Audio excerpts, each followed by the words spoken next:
मुझे विश्वास ही नहीं होता कि तुम हो।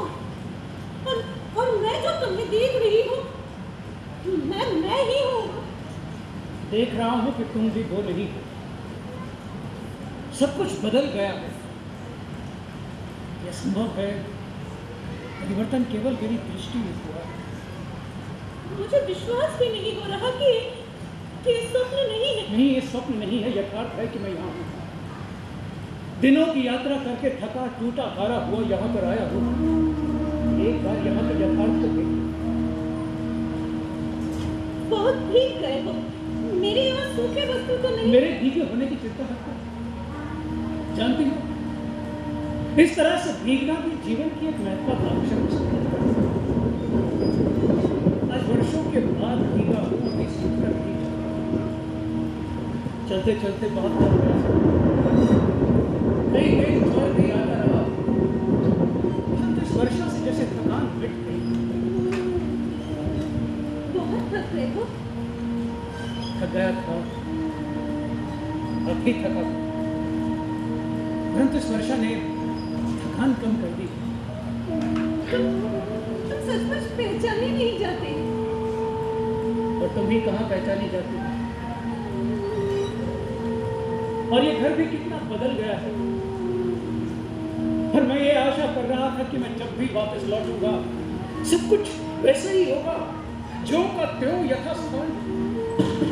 परंतु कुछ भी तो यथास्थान नहीं।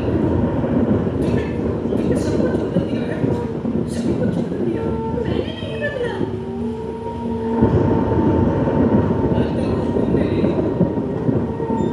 परंतु मल्लिका, मैं ये विश्वास नहीं कर रहा था कि ये घर मुझे कभी अपरिचित भी लग सकता है। इस घर की प्रत्येक वस्तु का स्थान और विन्यास इतना निश्चित था, तो आज ये सब मुझे अपरिचित लग रहा है। और तुम भी मुझे अपरिचित लग रही हो। इसलिए कहता हूं कि संभव है, दृश्य उतना नहीं बदला है जितनी मेरी दृष्टि बदल गई। बहुत थक गए हो और आंखों से लगता है कि तुम पूरी तरह स्वस्थ नहीं हो। बैठ जाओ। बहुत दिनों तक पैदल चलने के बाद यहाँ पहुंचा। कश्मीर जाते हुए जिस कारण से नहीं आया था, आज उसी कारण से आया।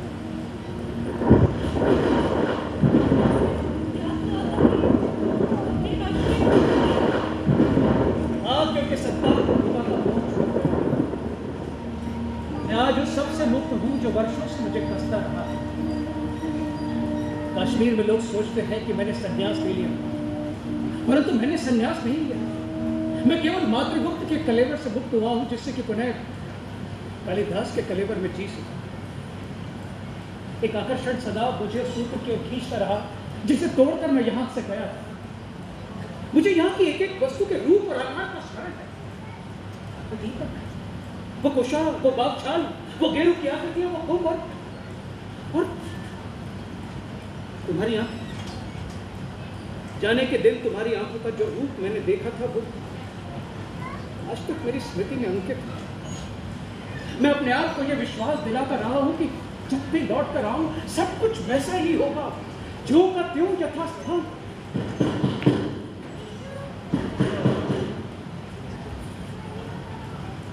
द्वार बंद रहने दो। तुम जो बात कर रहे थे करते जाओ। एक मिनट, कौन आया? वर्षा का दिन है, कोई भी हो सकता है। तुम बात करते रहो, वो चला जाएगा।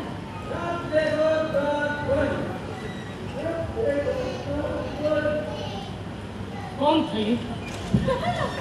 वर्षा का दिन है, जिस किसी को भी आश्रय की आवश्यकता पड़ सकती है। परंतु मुझे इसका स्वर बहुत विचित्र लगा। तुम यहाँ के संबंध में बात कर रहे ऐसा लगा जैसे कि मैं इस स्वर को पहचानता हूँ, जिसे यहाँ की प्रत्येक वस्तु की तरह ये भी किसी परिचित स्वर का बदला हुआ रूप है। मल्लिका, थके हुए हो, बैठकर बात करो, बैठकर बात करो।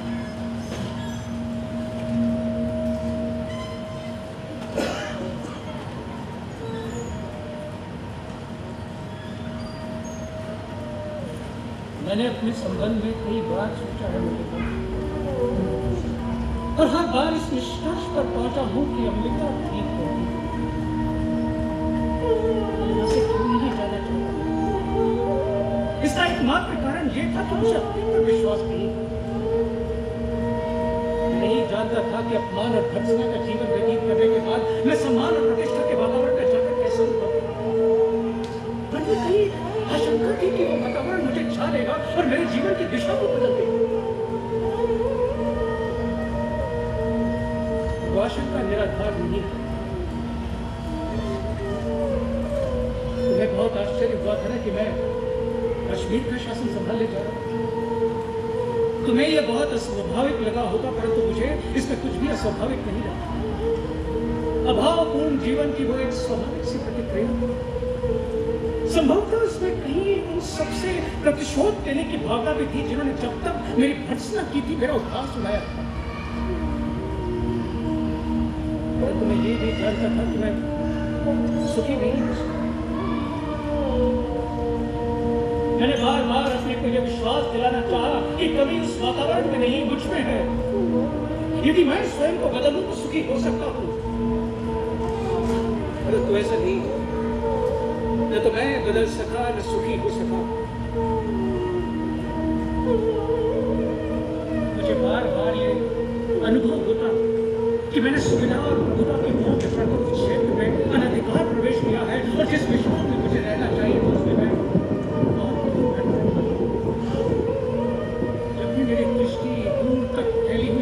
रेखा पर पड़ती, तभी यह अनुभूति मुझे सहती कि मैं उस विशाल से बहुत दूर रहा। मैंने आपके आप को यह बार बार विश्वास दिलाना चाहा कि आज नहीं तो कल मैं परिस्थितियों पर वश पालूं और अपने को दोनों क्षेत्रों में समान रूप से बांट दूंगा। परंतु जिस कल की मुझे प्रतीक्षा थी वो कल कभी नहीं आया और मैं धीरे धीरे खंडित होता गया। और एक दिन मैंने ये पाया कि मैं सर्वथा टूट चुका हूं और वो व्यक्ति नहीं हूं जिसका उस विशाल के साथ कुछ भी संबंध नहीं। कश्मीर जाते हुए मैं यहां से होकर नहीं जाना चाहता। मुझे भय था कि यह प्रदेश, यहाँ की उपत्यकाएं और श्रृंखलाएं मेरे सामने एक मूक प्रश्न का रूप धारण कर लेगी। मैं इसे बचना चाहता क्योंकि लोक का संवरण नहीं। उस बार यहाँ पर आकर मुझे अपने से वितृष्णा, मुझे उन सबसे भी वितृष्णा हुई जिन्होंने मेरे आने के दिन को एक उत्सव की तरह से माना। तो पहली बार मेरा मन मुक्ति के लिए व्याकुल हुआ था, किंतु तब मुक्त होना संभव नहीं।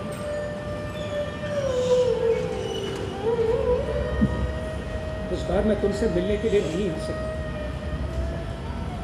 मुझे भय था कि तुम्हारी ये आंखें मेरे अस्थिर मन को और भी अस्थिर कर देंगी। मैं इनसे बचना चाहता था। इसका कुछ भी परिणाम हो सकता है। मैं ये जानता था कि तुम पर इसकी क्या प्रतिक्रिया, दूसरे तुमसे क्या कहेंगे, परंतु उस संबंध में निश्चित था कि तुम्हारे मन में कोई वैसा भाव नहीं आएगा। और मैं ये आशा लिए हुए यहाँ से चला गया कि कल एक ऐसा आएगा जब मैं तुमसे अपने मन की बात कह सकूंगा, कि मैं अपने मन के द्वंद का विश्वास दिला सकूंगा। नहीं जानता था कि द्वंद केवल एक ही व्यक्ति तक सीमित नहीं रहता, परिवर्तन एक ही दिशा को व्याप्त।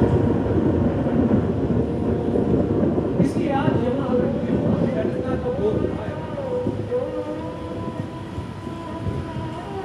लोग सोचते हैं कि मैंने उस जीवन और वातावरण में रहकर बहुत कुछ लिखा, तो मैं जानता हूं मैंने वहां रहकर कुछ भी नहीं लिखा। मैंने जो कुछ लिखा है वो यही के जीवन का स्थान। कुमार संभव के पृष्ठभूमि ये हिमालय है और तपस्विनी उमा तुम। मेघदूत के यक्ष की पीड़ा मेरी पीड़ा है और विरह विमर्दिता यक्षिणी तुम हो। यद्यपि मैंने स्वयं यहाँ होने और तुम्हें नगर में देखने की कल्पना की, अभिज्ञान शकुंतल में शकुंतला के रूप में तुम ही मेरे सामने थी। मैंने जब जब लिखना चाहा तुम्हारे और अपने यहाँ के इतिहास को फिर फिर दोहराया, और जब उससे हटकर लिखना चाहा तो रचना प्राण मार गई। रघुवंश में आज का विलाप मेरी ही वेदना की अभिव्यक्ति थी। चाहता था कि तुम ये सब पढ़ पाती, कि तुम सूत्र कुछ इस तरह से टूटा था कि नहीं, वो सूत्र कभी नहीं टूटा।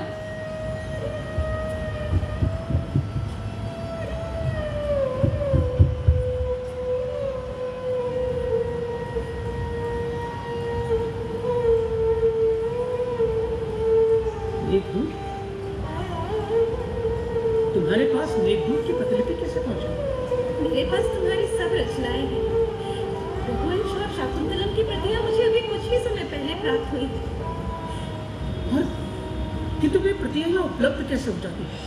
चेन्नई से आने वाले व्यवसायी कभी कभी यहाँ से होकर के गुजरते हैं और उनके पास ये प्रतियां उपलब्ध हो जाती हैं? मैंने कहकर मंगवाई है। वर्ष 2 वर्ष में कभी एक प्रतिलिपि मिल पाती थी। और उसके लिए धन? कहा ना, वर्ष 2 वर्ष में कभी एक प्रतिलिपि मिल पाती थी। धन एकत्रित करने के लिए पर्याप्त समय होता था।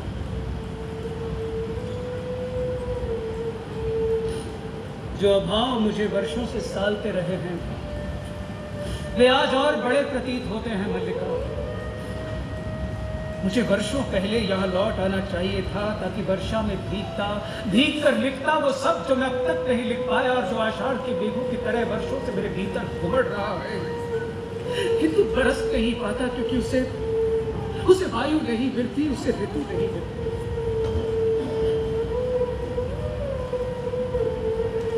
इसके नीचे ये कौन से पृष्ठ?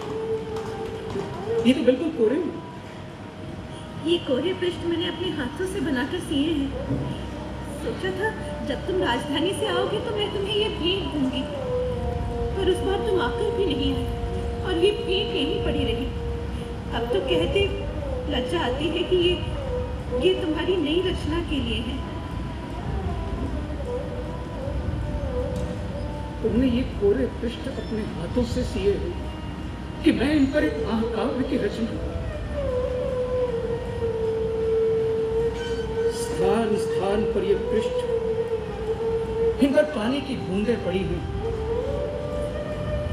जो निस्संदेह वर्षा की बूंदें नहीं। लगता है तुमने अपनी कोरी आंखों से इन कोरे पृष्ठों पर बहुत कुछ लिखा है, और केवल आंखों से ही नहीं, स्थान स्थान पर ये पृष्ठ स्वेद कणों से मैले हुए। स्थान स्थान पर फूलों की सूखती पत्तियों ने अपने रंग इन पर छोड़ दिए हैं। कई स्थानों पर तुम्हारे दांतों ने इन्हें काटा है, तुम्हारे नखों ने इन्हें छीला है, और ये वर्षा की धूप के हल्के गहरे रंग, हेमंत की पात्र धूली और इस घर की सीवत, ये पृष्ठ पूरे कहाँ रह गए मल्लिका? इस पर तो एक महाकाव्य की रचना हो चुकी है, अनंत सर्गों के महाकाव्य की। इस पर अब नया कुछ क्या लिखा जा सकता है?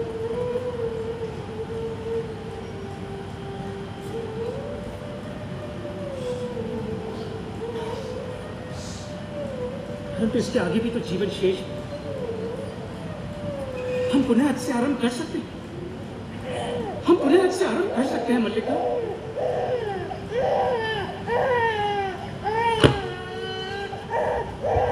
मल्लिका, ये किसके होने का शब्द है?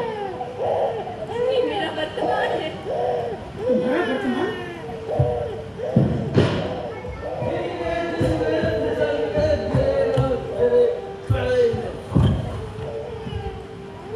कितनी बार कहा है भैया विनोद, बहुत ऊपर मत चढ़ा करो।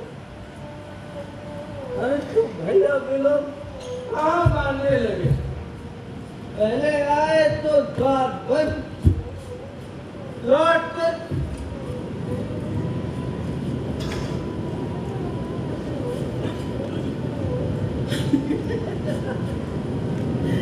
आंखों को क्या हो गया? कभी कभी अपरिचित आकृति भी परिचित सी जान पड़ती है, और कभी परिचित आकृति भी परिचित सी नहीं लगती।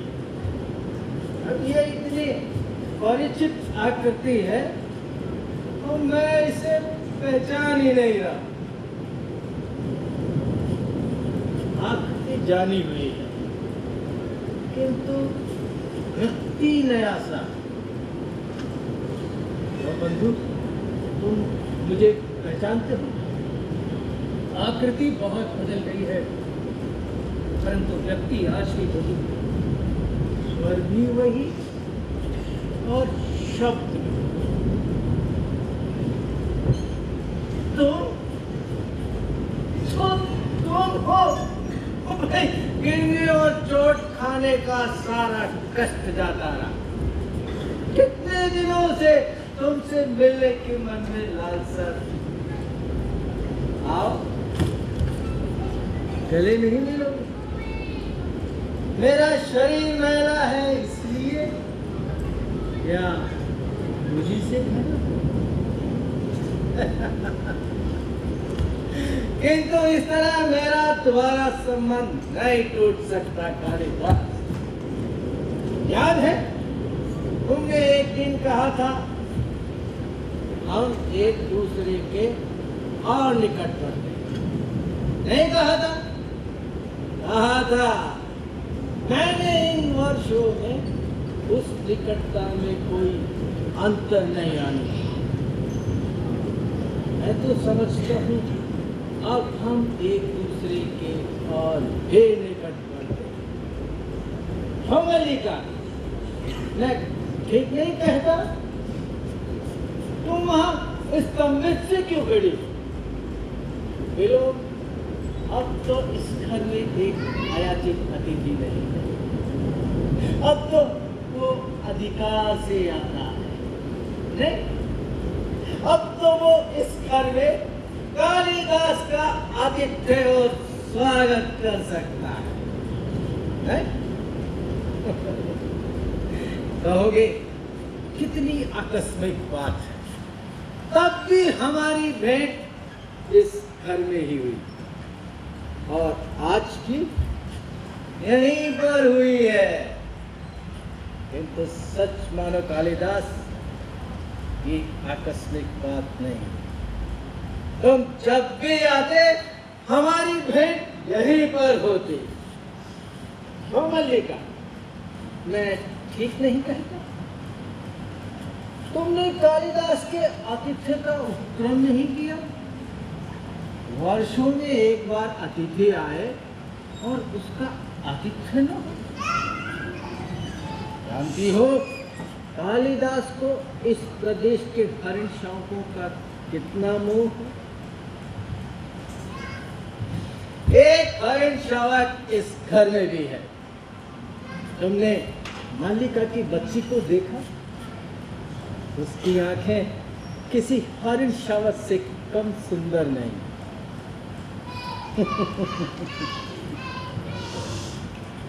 जानते हो अष्टावक्र क्या कहता है? कहता है तुम नहीं चाहती कि कालिदास ये जाने कि अष्टावक्र क्या कहता है? लेकिन मुझे उसकी बात पर विश्वास नहीं होता। हाँ, मैं इसलिए कह रहा था, संभव है कालिदास ही ये देखकर बता सके कि अष्टावक्र की बात कितनी सत्य है। क्या बच्चे की आकृति सचमुच विलोम से मिलती है या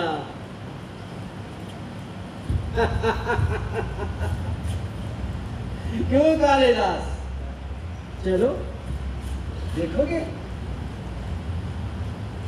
तुम यहाँ से चले जाओगे?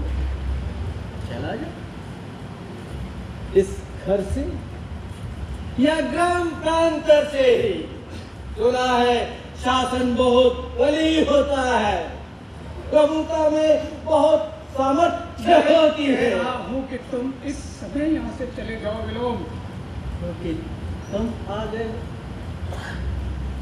क्योंकि वर्षों से छोड़ी हुई भूमि फिर से तुम्हें अपनी लगने लगी है, क्योंकि तुम्हारे अधिकार शाश्वत हैं। जैसे तुमसे बाहर जीवन की गति नहीं है, तुम्हें तुम हो और कोई नहीं है। किंतु समय इतना निर्दयी नहीं, उसने औरों को सत्ता दी है, अधिकार दिए हैं। वो धूप और नमक दिए घर की दहली पर रुका नहीं रहा। उसने औरों को सत्ता दी है, निर्माण किया है। तुम्हें इसके निर्माण से प्रतिष्ठा होती, क्योंकि तुम अपने को जहां देखना चाहते हो नहीं देख पा रहे हो।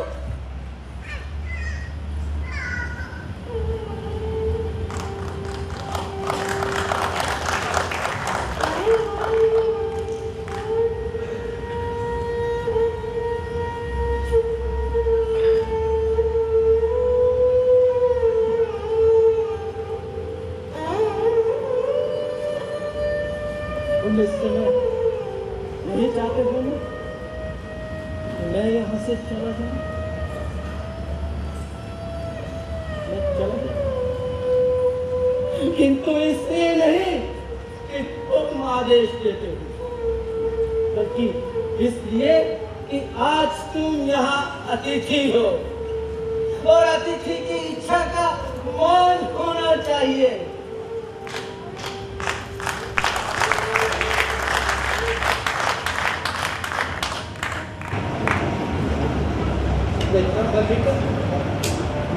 कालिदास के आतिथ्य में कोई कमी ना रहे। वर्षों में एक बार जब अतिथि आया है, पता नहीं फिर कभी आएगा इसमें नहीं।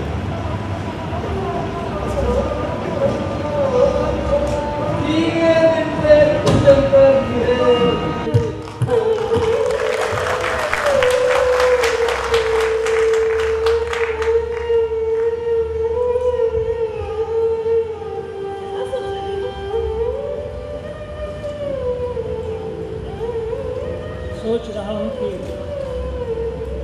वो भी आषाढ़ का ऐसा ही दिन था, ऐसी ही घाटी में मेघ खड़े थे और समय पे मेरा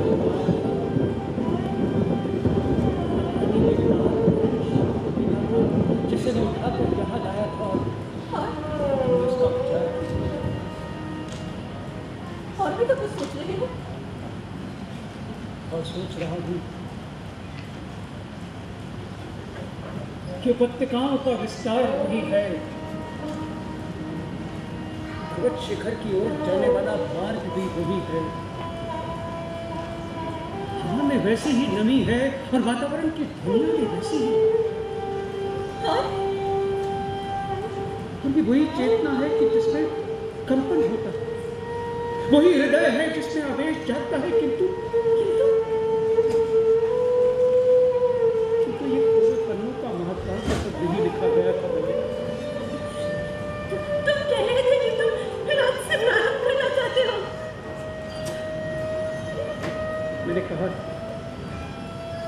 मैंने कहा था कि मैं आज से प्रारंभ करना चाहता हूँ। ये संभवतः इच्छा का समय के साथ द्वंद्व था, तो देख रहा हूँ समय बहुत शक्तिशाली है, क्योंकि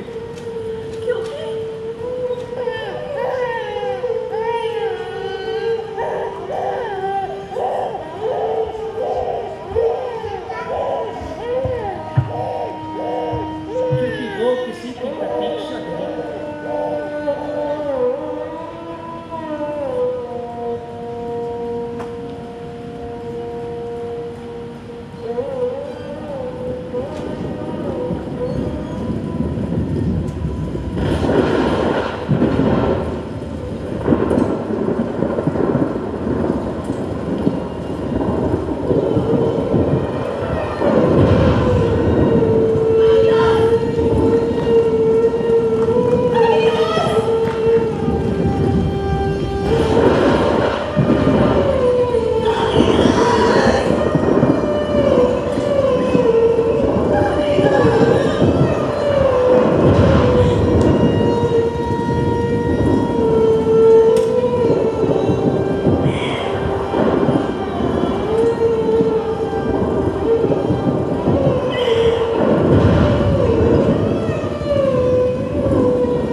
ये था नाटक आषाढ़ का एक दिन, आयाम संस्था की प्रस्तुति। आइए मिलते हैं कलाकारों से। अंबिका का रोल अदा कर रही थी किरण राठौर, मल्लिका का रोल अदा कर रही थी विनीता नायर और कालिदास बने हुए थे संदीप लेले। विलोम का रोल अदा कर रहे थे विनोद सोनी, मातुल सुफियान खान, निक्षेप चीकू चौधरी, प्रियंगु मंजरी थी अनवीक्षा शर्मा, दंतुल का रोल अदा कर रहे थे अरुण चौहान, रंगिणी बनी हुई थी कृतिका माथुर और संगीनी थी प्रियंका अग्रवाल। अनुस्वार सूरज प्रकाश, अनुनासिक विनोद सैनी। कुछ लोग जो मंच से परे भी अपना काम कर रहे थे। प्रकाश परिकल्पना थी शहजोर अली। पार्श्व संगीत अमित ओझा, सारांश स्टूडियो और अंकित पारीक। वस्त्र विन्यास किरण राठौर, विनोद सोनी। रूप विन्यास रवि बांका। मंच परिकल्पना कुलदीप शर्मा। कला व मंच सज्जा गोपाल जी शर्मा और नरेंद्र बब्बल। प्रस्तुति प्रबंधक सूफियान, विनोद और अंकित। पार्श्व स्वर तनया गडकरी और देवेश। विशेष सलाहकार किरण राठौर। छायाकार के रूप में जिन्होंने अपनी सेवाएं दी लालचंद मीणा, मुकेश सैनी और सुनील सैनी। और आज के इस नाटक के निर्देशक संदीप लेले।